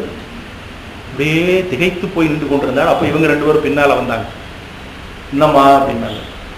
எல்லாம் தெரியும் அவங்களுக்கு, தெரிஞ்சுக்கிட்டே என்னம்மான்னு கேட்டாங்க. அப்புறம் அவன் அந்த கதையெல்லாம் சொன்னான். இப்ப என்ன செய்வதென்றே எனக்கு தெரியவில்லை. அவரோ போயிட்டார், எங்கேயோ போயிட்டார். திரும்பி நான் அரண்மனைக்கு போகணும்னா கூட எனக்கு வழி தெரியல, நான் என்ன செய்வேன்? சரி, ஒன்றும் கவலைப்படாத, இப்ப இரவாகி விட்டது, அதனால நாம இப்ப போக முடியாது. இங்கே ஒரு மரத்தடியில நாம இரவை கழித்து விட்டு காலையில் நாங்கள் ரெண்டு பேரும் உன்னை அழைத்து கொண்டு போய் அரண்மனையில விட்டு விடுகிறோம், பேசாம படுத்து தூங்கு என்று அவளை ஒரு மரத்தடியில் படுக்க வைத்து விட்டு கொஞ்சம் தள்ளி இவங்க ரெண்டு பேரும் ஒரு பக்கமா உட்கார்ந்துக்கிட்டாங்க. நல்ல குளிர் காற்று வீச ஆரம்பித்தது. அந்த மரத்து மேல கிளையில ஒரு பறவை குடும்பம் ஒரு கூடு கட்டி வாழ்ந்து கொண்டிருக்கு. ஒரு ஆண் பறவை, ஒரு பெண் பறவை, 3 குஞ்சுகள். அந்த ஆண் பறவை பார்த்து, அடடா, நம்ம வீடு தேடி 2 விருந்தாளிகள் வந்துட்டாங்களே. இல்லறத்தினுடைய அடிப்படை தர்மமே விருந்தோம்பல். விருந்தோம்பி இல்வாழ்வதெல்லாம் விருந்தோம்பி வேளாண்மை செய்தல் பொருட்டுன்னு வள்ளுவர் சொல்லியிருக்கிறார். அதிதி தேவோபவ என்று சாஸ்திரம் சொல்லுகிறார். மாத்ரு தேவோபவ, பித்ரு தேவோபவ, ஆச்சாரிய தேவோபவ, அதிதி தேவோபவ. நம்மை தேடி வரக்கூடிய அதிதி யாரா இருந்தாலும் கடவுள் தான் அந்த வடிவத்தில் வந்திருக்கிறாருன்னு நம்ம கருதி அதுக்கு வேண்டியதெல்லாம் செய்யணும். அதனால இப்போ இவங்க ரெண்டு பேரும் இந்த நேரத்தில் வந்துட்டாங்க, குளிரில் நடுங்குறாங்க. என்ன செய்யறது? குளிர் காய்வதற்கு ஏதேனும் ஒரு ஏற்பாடு பண்ணலாம் அப்படின்னு அந்த ஆண் பறவை வேகமா போய் ஒரு நெருப்பு கங்கை எடுத்துட்டு வந்து இங்கேயோ போய் அதை வைத்து கொண்டு, இங்க ஏற்கனவே கொஞ்சம் இந்த சுள்ளி கிள்ளியெல்லாம் கிடக்கு மரத்தடியில், அதில் அதை வைத்து தீயை மூட்டி விட்டது. அது ஊதி ஊதி கொஞ்சம் நல்லா பற்ற வைத்து விட்டு அப்புறம் அதுவே நல்லா உழுந்து விட்டு எரிய ஆரம்பித்தது. குளிருக்கு கொஞ்சம் இதமா இருக்குது. சரி, பரவாயில்ல. அப்புறம் கொஞ்சம் நேரம் ஆச்சு. சும்மா குளிர் காஞ்சிக்கிட்டே இரவு ஓட்டிட முடியுமா? கொஞ்சம் எவ்வளவு தூரம் நடந்து வந்திருக்கிறாங்களோ, பசி, தாகம், களைப்பு எல்லாம் இருக்குமே. இவங்களுக்கு நாம் உணவு கொடுக்க வேண்டுமே, அது நம்முடைய கடமை அல்லவா? என்ன செய்வது? இந்த நேரத்தில் நாம் எங்க போய் உணவை தேடுவது? அப்படி உணவு கொடுக்காமல் விட்டு விட்டால் நம்முடைய தர்மத்தில் தவறியவர்களாகி விடுவோமே. அப்போ அந்த ஆண்பறவை சொல்லியது, நான் இந்த நெருப்பில் விழுந்து விடுகிறேன், என்னையே அவர்கள் இரையாக எடுத்துக் கொள்ளட்டும் என்று நெருப்பில் விழுந்து உயிரை விட்டுட்டு. அப்போ அந்த மனைவி, அந்த பெண் பறவை பார்த்தது, 2 பேர் இருக்கிறாங்க, அதோட ஒரு பெண்ணும் இருக்கிறா. இந்த பக்கம் 2 பேர், அவ ஒருத்தி, 3 பேர் மொத்தத்தில். இன்னொரு சின்ன பறவை. இது 3 பேருக்கு எப்படி போதும்? அதனால அரை வயிறு கால் வயிறா விடக்கூடாது. நம்முடைய கணவர் மேற்கொண்ட தர்மத்தை நாம் நிறைவேற்ற வேண்டும். அதனால நாமும் விழுந்துடலான்னு விழுந்துச்சு. அப்பவும் இந்த இது போதுமா இருக்காதுன்னு தோணுச்சு அந்த குஞ்சுகளுக்கு. பெற்றோர்கள் மேற்கொண்ட தர்மத்தை நிறைவேற்றுவதுதான் பிள்ளைகளுடைய தர்மம். அதனால நாமும் விழுந்துடலாம் அப்படின்னு விழுந்துச்சு. 3 பறவைகளும் விழுந்து விட்டாங்க. ஒரு பறவை குடும்பத்துக்கே இவ்வளவு பெரிய தியாக உணர்வு இருந்தால், இங்க வந்திருக்கிறவரோ ஒருத்தர் துறவி, இன்னொருத்தர் அரசர், எவ்வளவு தர்மம் தெரிந்தவர்கள். அவர்களால் இது சாப்பிட முடியுமா? அதுக்கு தான் மனசு வருமா? என்னடா இப்படி ஆகி போச்சே, நம்மால ஒரு குடும்பமே இப்படி போச்சேன்னு ரொம்ப வருத்தத்தோட சோகத்தோட உட்கார்ந்துருந்தாங்க. அந்த பெண்ணுக்கு ஒன்றும் புரியல, என்ன நடக்குதுன்னே தெரியாம அவங்க உட்கார்ந்துக்கிட்டு இருந்தாங்க. இரவு கழிந்தது, பொழுது விடிந்தது. சரி வா போலாம், கூட்டிட்டு போனாங்க. கொண்டு போய் அவளுடைய இடத்துல விட்டாங்க. இவங்க 2 பேரும் இவங்களுடைய இடத்துக்கு திரும்பி வந்தாங்க. சொன்னார் அவர், பார்த்தாயப்பா, 2 காட்சிகள். இந்த பெண்ணுக்கு சுயமுறை நடந்த போது அந்த துறவியினுடைய கழுத்திலே மாலை சூட்டினாள் அல்லவா? அவன் விரும்பி இருந்தால் அவளை ஏற்றுக்கொண்டு இருக்கலாம். இப்ப துறவின்னா என்ன, அவனுக்கு சோறு கிடைக்குமா கிடைக்காதாங்கிறதுக்கு ஒரு விதமான உத்தரவாதம் கிடையாது. பிச்சாந்தேயின்னு போய் நிக்கிற வேண்டிதான். சோறு போட்டா சாப்பிடலாம், போடாவிட்டா அடுத்த வீட்டுக்கு போகணும். 7 வீட்டுக்கு மேல கேட்கக்கூடாது, அது வேற சாஸ்திரம். அது சில பேர் 3 வீடு தாங்கிறாங்க, அது வேற. கிடைக்கலன்னா பெசாது போயிடணும், வயிற்றுல ஏற துணியை போட்டுக்கிட்டு. இப்போ அவன் இந்த கவலையே கிடையாது. ஒரு நாட்டுக்கு அரசனாகி விடலாம், வேலைக்கு விருந்து சாப்பிடலாம், விதவிதமான இன்பங்களை அனுபவிக்கலாம், எவ்வளவு வாய்ப்பு வசதி எல்லாம் வருது. ஆனால் அவரோ அப்படியே தூக்கி எறிஞ்சிட்டு போயிட்டார். துறவி என்றால் அப்படி இருக்க வேண்டும். உலகமே உனக்கு கிடைப்பதாக இருந்தால் கூட அதை உதறி தள்ளிவிட்டு நான் இறைவனை அடைவதற்காக என்னுடைய வாழ்க்கையை அர்ப்பணித்து இருக்கின்றேன், அதற்கு இடையூறாக வரக்கூடிய எதையும் நான் திரும்பி பார்க்க மாட்டேன் என்று போனார் அல்லவா? அப்படிப்பட்ட துறவு இருந்தால் அது உயர்ந்தது. இன்னொரு பக்கம் பார், இந்த பறவை குடும்பம், இல்லறத்தை மேற்கொண்டிருக்கின்ற குடும்பம், தங்கள் வீடு தேடி வந்திருக்கக்கூடிய விருந்தினர்களுக்காக அவசியமானால் தங்கள் வாழ்க்கையே முடித்துக் கொள்வதற்கு அவர்கள் தயாராகிவிட்டார்கள். அவர்கள் பசித்திருக்க நாம் பார்த்திருக்க முடியாது. அவர்கள் பட்டினியினால் வாடிக்கொண்டிருக்கின்ற பொழுது நாம் மகிழ்ச்சியாக மேலே இருந்து கொண்டிருக்க முடியாது. உணவு கொடுத்தே ஆக வேண்டும். வேறு எதுவும் வழி இல்லை என்ற போது நம்மையே நாம் உணவாக படைத்து விடலாம் என்று அப்பேற்பட்ட மாபெரும் தியாகத்தை மேற்கொண்டனர் அல்லவா? அப்படிப்பட்ட தியாக மனப்பான்மையோடு வாழ்ந்தால் இல்லறம் சிறந்தது. துறவரத்தை விடவும் அதுதான் சிறந்தது. ஆக அவரவர்களுடைய நிலையில் அவரவர்கள் தான் பெரியவர்கள். இப்போது புரிந்து கொண்டாயான்னு கேட்டார் துறவி. ஆம், புரிந்து கொண்டேன் என்று அரசன் சொல்லிவிட்டான். துறவி பெரியவரா இல்வாழ்வான் பெரியவராங்கிற கேள்விக்கு இடம் இல்லை. ரெண்டு பேருக்குமே உரிய இடம் உண்டு, சமமான இடம்தான். ஆனால் அதற்கு என்று இருக்கக்கூடிய தர்மம், இல்லற தர்மம், துறவர தர்மம் என்று இருக்கிறது. அதனால்தான் பிறர் பழிப்பதில்லாயின் நன்றுன்னு ஒரு வார்த்தை போட்டார் வள்ளுவர். அறனெனப்பட்டதே இல்வாழ்க்கை, அதுவும் பிறன் பழிப்பதில்லாயின் நன்று அப்படின்னு சொன்னார். இதுல நம்ம ஆட்கள் இருக்கிறாங்களே, கொஞ்சம் எப்போதும் இந்த உரையாசிரியர்கள் இருக்கிறாங்கல்லவா, அவங்க கொஞ்சம் திருகு வேலை பண்ணுவாங்க. எப்போதும் இருக்கிற பொருளை நேரா நம்ம உணர்ந்து கொள்வதுக்கு தான் உரை எழுதுறது. இவர் என்ன பண்ணார், ஒருத்தர் அரண் எனப்பட்டதே இல்வாழ்க்கைன்னு சொல்லிட்டாரு. அதுவும் பிறன் பழிப்பது இல்லாயின் நன்றுன்னா என்ன அர்த்தம்? சாதாரணமா நம்ம என்ன சொல்லுவோம், இந்த மாதிரி செய்தா நல்லது, அதுவும் கொஞ்சம் நாள் சீக்கிரமா செய்துட்டா நல்லது அப்படின்னு சொல்றோம்னு வச்சுக்கோமே. ஒரு காரியத்தை ஒருத்தங்கிட்ட ஒப்படைக்கிறோம், அப்பா இந்த காரியத்தை இப்படி இப்படிலாம் செய்தேன்னா ரொம்ப நல்லா இருக்கும், அதை ஒரு 2 நாளைக்குள்ள செய்து முடிச்சுட்டா இன்னும் கொஞ்சம் நல்லா இருக்கும். அப்ப என்ன அர்த்தம்? அதே காரியம் தானே, அது ஒரு வாரம் எடுத்துக்கொள்ளுகிறத விட ஒரு 2 நாளிலேயே செய்து முடிச்சுட்டேன்னா நல்லதுன்னு அர்த்தம். அது மாதிரி அரண் எனப்பட்டதே இல்வாழ்க்கை, அதுவும் பிறன் பழிப்பதில்லாயின் நன்றுன்னா இல்வாழ்க்கை என்பதுதான் அறம். அந்த இல்லறத்தை பிறன் பழிக்கக்கூடிய ஒரு சூழ்நிலை இல்லாமல் நடத்தினா இன்னும் சிறந்தது அப்படின்னு தானே அர்த்தம் ஆகணும். இவர் பார்த்தார் உரையாசிரியர், இல்லறத்தை உயர்ந்ததா சொல்லும் போது துறவரத்தை கொஞ்சம் இழிவுபடுத்திட்ட மாதிரி அவருக்கு தோணிருச்சு. அதனால அந்த அதுவும் அப்படிங்கிறது துறவரம்ட்டார் இவர். அரண் எனப்பட்டதே இல்வாழ்க்கை, அதுவும் எதுவும் அந்த துறவரம்னு ஒண்ணு இருக்குது, அதுவும் நல்லதுதான். ஆனால் பிறன் பழிப்பது இல்லாயின் நன்று. ஒரு துறவியாக இருக்கிறவன் பிறர் பழிக்கக்கூடிய வகையிலே தன்னுடைய வாழ்க்கையை அமைத்துக் கொள்ளக்கூடாது. அப்படி இருந்தா அது நல்லது அப்படின்னு அவருக்கு ஒரு திருப்தியா ஒரு அர்த்தத்தை சொல்லிட்டாரு. இப்ப நாம அதுக்கு மேல கொஞ்சம் யோசனை பண்ணி பார்ப்போம். ரொம்ப யோசனை பண்ண கூடாதுதான், இருந்தாலும் பண்ணி பார்ப்போம். அவர் சொன்னபடியா வச்சுக்கலாம். அதுவும் பிறன் பழிப்பதில்லாயின் நன்று, துறவரமும் பிறன் பழிப்பதில்லாயின் நன்றுன்னு சொன்னா அப்ப இல்லறம் பிறன் பழிக்கிற மாதிரி இருக்கலாமா? அப்படித்தானே அர்த்தமாகுது. அது அப்படி ஒண்ணும் கிடையாது. துறவரம் சிறந்ததுங்கிறதுக்கு தான் நாம ஏற்கனவே சொன்னது போல துறந்தார் பெருமைன்னு சொல்லிட்டாரு. அல்ல, அது வேற இது வேற. ஆனால் எந்த தர்மத்தை மேற்கொண்டாலும் அதற்கு ஏற்ற முறையிலே வாழ்க்கையை அமைத்துக் கொள்ள வேண்டும் என்று சொல்கிறார் சுவாமிஜி. இதுதான் கர்மயோகம். அவன் துறவியா இல்வாழ்வானா என்பது கேள்வி அல்ல. அதற்கு உரிய கர்மங்களை முறையாக பின்பற்றினால் அது கர்மயோகம். ஆனால் இதை இப்படி பின்பற்ற வேண்டும் என்றால் அதுக்கு ஆதாரமாக தேவைப்படுவது ஒன்று. அது என்னவென்றால் ஆன்ம ஞானம்.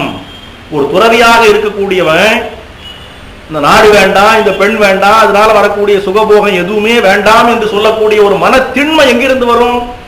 நான் ஆன்மா அப்படிங்கிற உறுதிப்பாடு இருந்தா தானே இதெல்லாம் உதறி தள்ள முடியும். அதே மாதிரி அந்த பறவை குடும்பம் அங்க வாழ்க்கை நடத்தி கொண்டிருக்கிற பொழுது தங்கள் உயிரையே அர்ப்பணித்துக் கொள்ளக்கூடிய மனநிலை எங்கிருந்து வரும்? நான் என்னுடைய உடலை கொடுக்கின்றேன் என்றால் நான் ஆன்மா, ஆன்மாவுக்கு அழிவு கிடையாது. அப்ப அதுக்கும் ஆன்ம ஞானம் தேவைப்படும். ஆக இந்த இரண்டுக்கும் ஆதாரமாக இருப்பது எது என்றால் ஆன்ம ஞானம் தான். கர்மயோகத்தை முறையாக செய்ய வேண்டும் என்றால் அதற்கு இன்றியமையாதது ஆன்ம ஞானம். அந்த ஆன்ம ஞானத்தை ஒருத்தருக்கு கொடுப்பதுதான் உலகத்திலேயே பெரிய உதவியினர். இந்த கர்மயோகம்னு சொல்லும் போது பொதுவா எல்லாரும் என்ன அர்த்தம் பண்றாங்க? அடுத்தவங்களுக்கு உதவி செய்கிறது கர்மயோகம். இது பொதுவா எல்லாருக்கும் மனசுல படக்கூடிய ஒரு கருத்து தான். ஒரு சின்ன உதவி செய்தாலும் பலனை எதிர்பார்க்காம செய்தா அது கர்மயோகம் தான். பெரிய உதவி செய்தாலும் கர்மயோகம் தான். அப்போ இந்த உதவி என்று சொல்லுகிறோமே, அதுல எது பெரிய உதவினா இந்த ஆன்ம ஞானத்தை கொடுப்பதுதான் சொல்றார் சுவாமி. ஏனென்றால் ஆன்ம ஞானம் இருக்கிறவன் தான் முறையான இல்வாழ்வானாக இருக்க முடியும் அல்லது முறையான துறவியாக இருக்க முடியும். அதனால அவர் சொல்றார் 3 விதமான தானங்கள் இருக்கின்றன. ஆன்ம ஞானத்தை ஒருவனுக்கு கொடுப்பது இது உயர்ந்த ஒரு நிலை, அதுக்கு மேல ஒண்ணுமே இல்லைன்றார். அதுக்கு அடுத்த நிலையில் இருப்பது வித்யாதானம், அறிவை கொடுப்பது. அது ஞானம்னாரு, இது அறிவுன்னாரு. ஞானம்னாலும் அறிவுனாலும் பொதுவா ஒண்ணுதான் சொல்லுவோம். ஆனா பரஞானம் அபரஞானம்னு இதை ரெண்டா சொல்றாங்க. கடவுளை பற்றிய ஞானம் பரஞானம், அதுதான் ஆன்ம ஞானம். மற்ற இந்த உலக சம்பந்தப்பட்டதெல்லாம் ஞானம் தான். இது அபரஞானம், இதுவும் தேவையா இருக்குது. உலக வாழ்க்கையை செம்மையாக நடத்துவதற்கான அறிவை கொடுப்பது அது வித்யாதானம். ஏனென்றால் இந்த அறிவு இல்லாததுனால்தான் உலகத்தில் மக்கள் துன்பப்படுகின்றார்கள். சுவாமிஜியினுடைய புகழ்பெற்ற வாசகங்கள் அது ஒன்று. Ignorance is the cause of all troubles என்று சொல்றார். மக்கள் படுகின்ற துன்பங்களுக்கெல்லாம் மூல காரணம் எது என்றால் அறியாமைதான். அந்த அறியாமைங்கிறது என்னங்கிறத விளக்க ஆரம்பிச்சோம்னா அது பாட்டுக்கு போயிட்டே இருக்கும். அப்பதான் நம்முடைய அறியாமை எவ்வளவு இருக்குங்கிறதையும் நாமும் தெரிஞ்சுக்க முடியும். நம்ம சொல்லி சொல்லி பார்த்துட்டு அப்ப இதுக்கு மேல சொல்ல முடியாதியா அப்படின்னு தெரிஞ்சு கொடுக்கிறோம் அல்லவா, அது ஒரு அறியாமை. இந்த அறியாமையை அகற்றுவதற்கு அறிவை கொடுக்க வேண்டும். அறியாமை என்பதுதான் துன்பத்தை கொடுக்கிறது. அந்த துன்பத்தை போக்கிக் கொள்ள வேண்டும் என்றால் அறிவு தேவை. அந்த அறிவை கொடுப்பது வித்யாதானம், அதுவும் ஒரு பெரிய உதவிதான். ஆன்ம ஞானத்துக்கு அடுத்த நிலையில இருப்பது. அதற்கு பிறகுதான் இந்த உடல் சம்பந்தப்பட்ட உதவிகள். பசிக்கிறவனுக்கு சாப்பாடு கொடு, தவிக்கிறவனுக்கு தண்ணீர் கொடு, வயது முதிர்ந்தவனுக்கு ஏதாவது ஒரு உதவி செய்ய, இதெல்லாம் உதவிதான். இதுவும் கர்மயோகங்கள் தான். ஆனா இதெல்லாம் குறைந்தவைன்னு அர்த்தம் இல்ல, தற்காலிகமானவை. ஒருத்தர் பசியில வாடி இருக்கிறான், 3 நாள் ஆச்சு சாப்பாடே கிடைக்கலன்னு வந்து நிக்கிற, சாப்பாடு போடுறோம், நல்லதுதான், போடத்தான் செய்யணும். ஆனால் அது எவ்வளவு நேரத்துக்கு இருக்கும்? சாப்பிட்ட உடனே ஒரு 2 மணி நேரமும் 3 மணி நேரமும் இருக்கும், மறுபடியும் அது ஜீரணமாயிரும், மறுபடியும் பசி வரத்தான் செய்யும், மறுபடியும் சாப்பாடு போடணும். அப்போ காலமெல்லாம் அவனுக்கு சாப்பாடு நம்மளால போட முடியுமா? முடியாது. ஒருவேளை சோறு போட்டு விட்ட உடனே அது பெரிய உதவி என்று நினைத்து விட வேண்டாம், அது தற்காலிகமான உதவிதான். அதே போல ஒருத்தருக்கு அவசரமா கொஞ்சம் பணம் தேவைப்படுது, நம்ம கொடுக்குறோம், 500 1000 கொடுக்குறோம், அந்த சமயத்துக்கு அவனுக்கு அது உதவிதான். அதனாலே அவன் காலமெல்லாம் தன்னுடைய வாழ்க்கையை செம்மையாக நடத்திவிட முடியுமா? முடியாது. அப்போ உடல் சார்ந்த உலகியல் சார்ந்த உதவிகள் எல்லாம் நல்ல உதவிகளாக இருந்தாலும் நிலையான உதவிகள் அல்ல. மீண்டும் அந்த உதவி தேவைப்படுகிறது. அப்படி அந்த உதவி தேவைப்படாத அளவிற்கு தன்னுடைய வாழ்க்கையை தானே அமைத்துக் கொள்ளக்கூடிய அறிவை கொடுப்பதுதான் அதை விட உயர்ந்தது. அதான் வித்யாதானம். அதையும் கடந்த நிலையில இது ஒன்றுமே இல்லை, இது எல்லாமே பொருட்படுத்தக்கூடியவை அல்ல. ஏனென்றால் நான் ஆன்மா, எனக்கு பசி இல்லை, எனக்கு தாகம் இல்லை, எனக்கு பிறப்பில்லை, எனக்கு இறப்பில்லை, எனக்கு விருப்பில்லை, எனக்கு வெறுப்பில்லை, ஒன்று இல்லை. ஆன்மா அது பாட்டுக்கு ஆனந்தமா இருக்குது. எந்த ஞானம் வந்துட்டா இது எதுவுமே தேவைப்படாது. அந்த ஞானத்தை யார் கொடுக்கின்றானோ அவன் தான் மிகப்பெரிய கர்மயோகத்தை செய்கின்றவன் என்று சொல்கிறார் சுவாமி. இப்போ கர்மயோகத்தில் ரொம்ப முக்கியமாக சொல்லப்படுவது இந்த ஆன்ம ஞானத்தை அடைவதுதான். அந்த ஆன்ம ஞானத்தை அடைந்து விட்டால் இது போன்ற எல்லா விதமான செயல்பாடுகளும் இயல்பாக நடைபெறும். அப்படி நடைபெறும் போது முடிவாக சொல்ல வேண்டும் என்றால் பூரணமான தன்னல மறுப்பு தான் கர்மயோகம்னு சொல்ற. தன்னல மறுப்பு, யான் எனது என்கின்ற அந்த செருக்கை அறுத்துவிட வேண்டும் என்று சொல்கிறார்கள் அல்லவா. அதுக்கான அடிப்படை என்னன்னா, இந்த யான் எனதுங்கிறது எப்போ போகும்? தன்னலம் என்பது நம்ம விட்டு எப்போ போகுமோ அப்போது அது போயிடும். அது வரைக்கும், அது இருக்கிற வரைக்கும் இது இருந்துட்டு தான் இருக்கும். பூரணமான தன்னல மறுப்பு, அதுவும் அவர் சொல்றார், துறவிக்கு தான் என்பது கிடையாது, இல்வாழ்வார்களுக்கு உண்டு என்று சொல்கிறார். இதே மாதிரி இன்னொரு கதை சொல்றார், அது மகாபாரதத்துல உள்ள கதையை எடுத்து சொல்றார். பூரணமான தன்னல மறுப்பு எப்படி இருக்கும் என்பதை விளக்குவதற்கு மகாபாரதத்தில் உள்ள ஒரு கதையை மேற்கோளாக சொன்னார். மகாபாரத போரெல்லாம் முடிந்து பாண்டவர்கள் வெற்றி பெற்று விட்டார்கள். வெற்றி பெற்று விட்டோமே என்று ஒரு மகிழ்ச்சி தர்மபுத்திரனுக்கு ஏற்படுவதற்கு பதிலாக பெரிய சோகம் தான் ஏற்பட்டது. என்ன சோகம் என்றால், இத்தனை பேர் இறந்து போறதுக்கு நம்ம காரணமா இருந்துட்டோம், அது ஒரு வருத்தம். அதற்கும் மேலாக இத்தனை பேரை கொலை செய்த பாவம் கணக்கில் ஏறுது இல்லவா. என்னதான் இருந்தாலும் போரா இருந்தாலும் பாவம் தானே, இவ்வளவு பாவம் வந்து சேர்ந்துட்டுதே, என்ன பண்றதுன்னு உட்கார்ந்து வருத்தப்பட்டு இருந்தான். அப்ப பெரியவங்க எல்லாம் சொன்னாங்க, அதல்லப்பா கடமை தானே, அரசன் என்கின்ற முறையில் உன்னுடைய கடமை தான் நீ செய்திருக்கிற, இதற்காக ஏன் இவ்வளவு வருத்தப்படுற அப்படி இப்படிலாம் சொன்னாங்க. அவனால இன்னும் அதை ஏற்றுக்கொள்ள முடியவில்லை. கடைசியாக அவர் ஒரு வழி சொன்னார். ரொம்ப வருத்தமா இருக்குதாப்பா, ஒரு யாகம் பண்ணிரு, அந்த பாவங்கள்லாம் போயிடும் அப்படின்னு சொன்னாங்க. சரி அப்படிதான் பண்ணுங்க.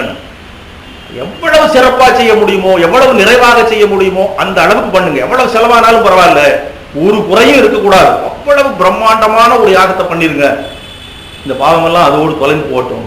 அதே மாதிரி செய்தாங்க. இந்த உலக வரலாற்றிலேயே அது மாதிரி ஒரு யாகம் நடந்திருக்க முடியாது என்று சொல்லக்கூடிய அளவிற்கு அப்படி செய்தாங்க. நிறைய தானம் தர்மம் எல்லாம் வந்தவங்களுக்கெல்லாம் வேணுங்கிறதெல்லாம் கொடுண்டான். எல்லாம் வாங்கிட்டு போறவங்க அப்படியே பாராட்டி வாழ்த்தி, தர்மபுத்திரன மாதிரி இந்த உலகத்துல ஒருத்தர் உண்டா, எவ்வளவு தானம் கொடுத்துருக்காருப்பா, எவ்வளவு பிரம்மாண்டமா பண்ணிருக்காருப்பான்னு பாராட்டி பாராட்டி பேசிக்கிட்டே போனாங்க. திடீரென்று வந்தது ஒரு கீரி பிள்ளை. இங்க இருந்தோம், வேகமா வந்தது. வந்து அந்த அந்த இதெல்லாம் யாகத்துல பல பொருள்கள்லாம் சிதறி கிடக்கும் அல்லவா, அப்படி சிதறி கிடக்கிற இடத்துல வந்து இப்படி இப்படின்னு புரண்டுது. புரண்டு எழுந்திரிச்சு வந்தது. என்னையா பெரிய யாகம் பெரிய யாகம்னு பேசிட்டு இருக்கிறீங்க, இதை மாதிரி யாகத்தை எங்கேயுமே பார்த்ததில்லைன்னு பெருசா பேசிட்டு இருக்கிறீங்க, இதெல்லாம் அப்படி ஒன்றும் பெரிய யாகமாக எனக்கு தெரியலன்னு. பெரிய பெரிய அறிவாளிகள் அவங்கெல்லாம் சொல்றாங்க இதை மாதிரி யாகம் பார்த்ததே இல்லைன்னு. இது ஒரு கீரிப்பிள்ளை வந்து இருந்து கொண்டு இதெல்லாம் ஒரு பெரிய யாகமா அப்படின்னு. அப்போதான் அந்த கீரிப்பிள்ளையை கவனிச்சு பார்த்தா அதனுடைய உடம்புல ஒரு பாதி நிறம் தங்கம் நிறத்துல இருக்கு. தங்க நிறம் தக தக தகன்னு பிரகாசித்து கொண்டு இருந்தது. இன்னொரு பாதி நிறம் இயல்பான நிறத்துல இருந்தது. அது பார்க்கறதுக்கே ஒரு வேடிக்கையா தான் இருந்தது. அது ஒரு பக்கம் இருந்தாலும் ஏன் அப்படி சொல்ற அப்படின்னு கேட்டாங்க.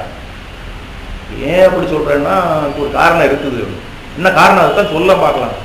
அது ஒன்றும் இல்லை, ஒரு கிராமத்துல கொஞ்சம் தூரமா இருக்கிற ஒரு கிராமம், அந்த கிராமத்துல ஒரு குடும்பம், ஒரு மனிதன், அவருடைய மனைவி, அவருடைய மகன், மருமகள், 4 பேர் கொண்ட ஒரு சிறிய குடும்பம்.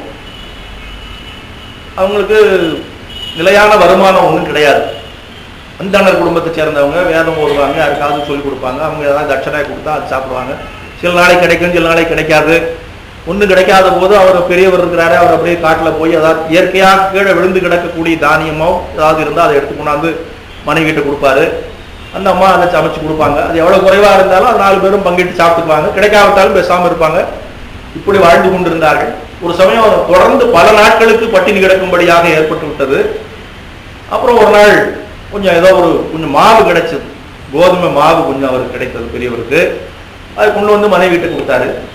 அம்மா இன்னைக்கு இது கிடைச்சிருக்குது, இதை ஏதாவது பண்ணி கொடுக்கணும். அந்த அம்மா என்ன கொஞ்சம் போல மாவை என்ன பண்ண முடியும், அதை வந்து தண்ணி ஊற்றி பிசைந்து 4 பேருக்கு 4 சின்ன சின்ன உருண்டையாக உருட்டி வச்சுட்டாங்க, சம பங்கு. அதை எடுத்து 4 பேர் சாப்பிட்டுட்டு அன்னைக்கு பொழுது கிடைச்சிடலான்னு தீர்மானம் பண்ணிட்டாங்க.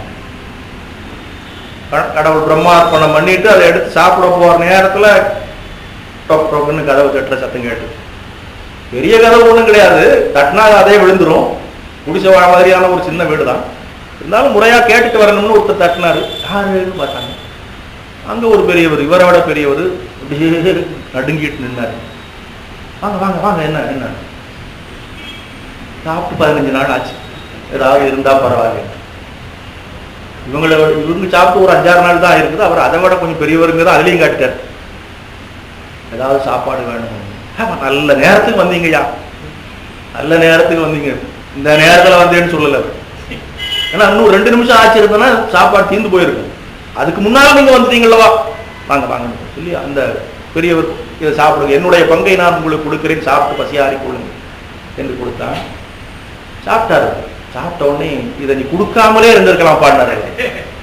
என்னங்க அப்படி சொல்றீங்கன்னு. இல்லை, நான் 15 நாள் பட்னியா தான் இருந்தேன், இருந்தாலும் கொஞ்சம் வயிறு அதுக்கு தகுந்தபடி கொஞ்சம் சரியா தான் இருந்தது, கொஞ்சம் ஒரு மாதிரி இருந்தது.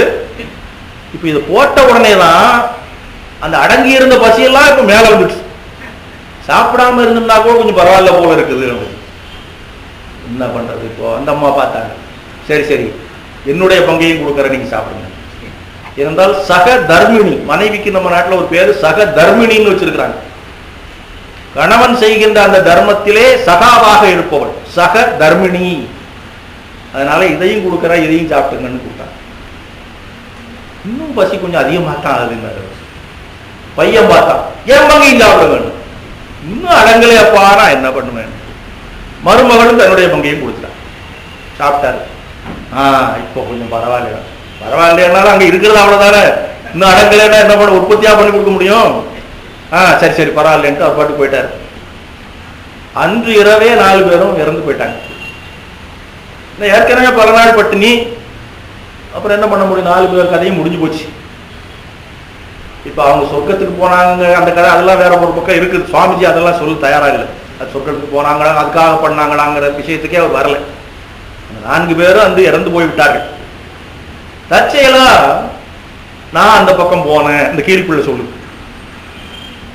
அவங்க அந்த மாவு உருண்டை உருட்டினாங்கல்லவா, அப்ப கொஞ்சம் அந்த மாவு கீழே சிதறி கிடந்தது. நான் அப்படியே போகும்போது என் உடம்புல கொஞ்சம் அது பட்டுச்சு. ஒரு பாதியில அது பட்டு, அது பட்ட இடமெல்லாம் தங்க நிறமாகி விட்டது. மீதி இடமெல்லாம் இந்த பழைய நிறத்திலேயே இருக்குது. எனக்கு அன்னையில இருந்து ஒரு ஆசை, பூராவும் தங்க நிறமாயிட்டா நல்லா இருக்குமே. கீரிப்பிள்ளைக்கு இந்த மாதிரி ஆசையெல்லாம் வருது. அதனால பார்க்கறதுக்கு முழுசா தங்க நிறத்துல இருந்தா கொஞ்சம் நல்லா இருக்குமே தகதகன்னு அப்படின்னு எனக்கு ஒரு ஆசை வந்தது. அதுக்கு என்ன பண்ண முடியும், பார்லருக்கா போக முடியும். அதனால இது எப்படி ஆச்சு, ஒரு நல்ல தியாகம் பண்ணின அந்த இடத்துல நம்ம உருண்டு புரண்டதுனால இப்படி ஆச்சு. இப்போ இதை விட பெரிய தியாகம் யாராவது பண்ணா அங்க போய் இது சரி பண்ணிக்கலான்னு அன்னையிலிருந்து நானும் அலைகிறேன். எங்கேயாவது ஒரு பூஜை நடக்குது, வழிபாடு நடக்குது, யாகம் நடக்குது, யஜ்ஞம் நடக்குது, அது நடக்குது, இது நடக்குது என்று புண்ணிய காரியங்கள் எங்கெல்லாம் நடைபெறுகின்றனவோ அங்கெல்லாம் சென்று சென்று நானும் உருண்டு உருண்டு புரண்டு புரண்டு பார்க்கிறேன். அது அப்படியே தான் இருக்குது. கடைசியா தான் இங்க எல்லாரும் சொன்னாங்க, இது வரைக்கும் உலகத்திலேயே இந்த மாதிரி ஒரு யாகம் இல்லை, தர்மபுத்திரன் செய்த யாகம் மாதிரி அப்படி எல்லாரும் பேசிக்கிட்டு போனதை கேள்விப்பட்டேன். அதனால இங்கேயாவது அப்படி ஆயிரம்னு சொல்லித்தான் நான் வந்த உடனே இப்படி உருண்டேன். பாத்தீங்களா, அது அப்படியே தான் இருக்கு. இப்ப சொல்லுங்க, இவர் செய்த யாகம் பெரியதா, அந்த ஏழைகள் செய்த தியாகம் பெரியதா அப்படின்னு கேட்டது. ஆமாப்பா, அதுதான் பெரிய. பூரணமாகிய தன்னல மறுப்பே கர்மயோகத்தினுடைய சிகரம் அப்படின்னு சொல்றேன். இப்போ ஒரு கேள்வி வருது. நாம் வந்து இந்த உரையினுடைய தொடக்கத்தில் சுவாமிஜி சொன்ன ஒரு வாசகத்தை சொன்னோம். ஒவ்வொரு மனிதனும் அவனவனுக்குரிய சொந்த லட்சியத்தை எடுத்துக்கொண்டு அதை அடைவதற்காக பாடுபட வேண்டும். அதை விட்டுவிட்டு மற்றவருடைய லட்சியத்தை எடுத்துக்கொண்டு அதற்காக பாடுபட்டால் வெற்றி கிடைப்பது அரிது. சிறு குழந்தையை 20 மைல் நடக்க வைத்த மாதிரியான காரியங்களில் ஈடுபடக்கூடாது என்று சுவாமி சொன்னார்.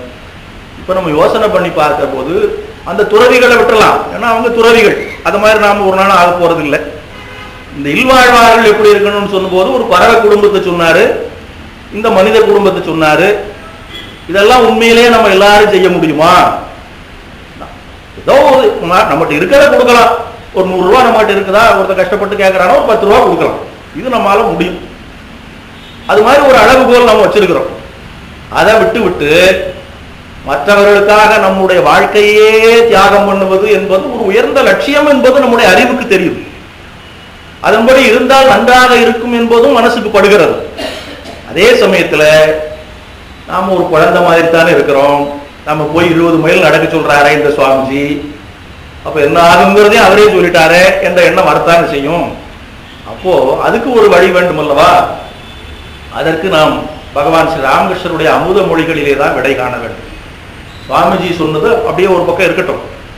இல்வாழ்வார்கள் கர்மயோகத்தை மேற்கொள்வதற்கு என்ன செய்ய வேண்டும் என்பது இப்ப சுவாமிஜியினுடைய விளக்கத்துல பார்த்தோம். நம்ம யோசனை பண்ணி பார்க்கும்போது எல்லா மனிதர்களுக்கும் இது சக்திக்குரியது அல்ல, ஏற்புடையது அல்லங்கிற மாதிரி நம்ம மனசுக்குள்ள ஒரு ஒலி வரத்தான் வருது.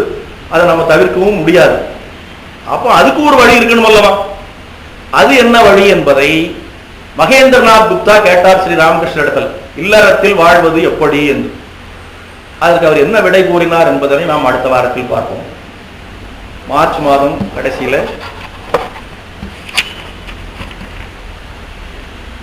20, 21, 22 வெள்ளி சனி ஞாயிறு 3 நாட்களும் மாலை 6:30 முதல் 8:30 மணி வரையிலும் பகவான் ஸ்ரீ ராமகிருஷ்ணரின் 180வது ஜெயந்தி விழாவை முன்னிட்டு செல்வி ருக்மணி அவர்கள் உரை நிகழ்த்திருக்கிறார்கள். தொடர் சொற்பொழிவுகள். ஸ்ரீராமகிருஷ்ணரும் அவரது குருமார்களும், ஸ்ரீராமகிருஷ்ணரும் அன்னை சாரதா தேவியாரும், ஸ்ரீராமகிருஷ்ணரும் சுவாமி விவேகானந்தரும் என்கின்ற தலைப்பில் 3 நாட்கள் உரை நிகழ்த்திருக்கிறார்கள். அந்த நிகழ்ச்சிகளில் அனைவரும் கலந்து கொள்ள வேண்டும் என்று சுவாமிஜி சார்பில் கேட்டுக்கொள்கிறோம். சீர்பெருகு வங்க நிலம் சிறக்க வந்தோம், ஸ்ரீராமகிருஷ்ண பதம் சிறமேற்கொண்டோம், பார்ப்புகழும் வேதாந்த பயிர் வளர்த்தோம், பாரதத்தின் பெருமை எங்கும் பரவச் செய்தோம், நேர்வரிய எதிர்வாதம் விரித்து கூறி வீண்வாதம் செய்பவரை வாதில் வென்று வெற்றி தார்புனைந்த தவயோகி விவேகானந்தம் தாழ்வணிந்து வாழ்வோம் இத்தரணி மீதே.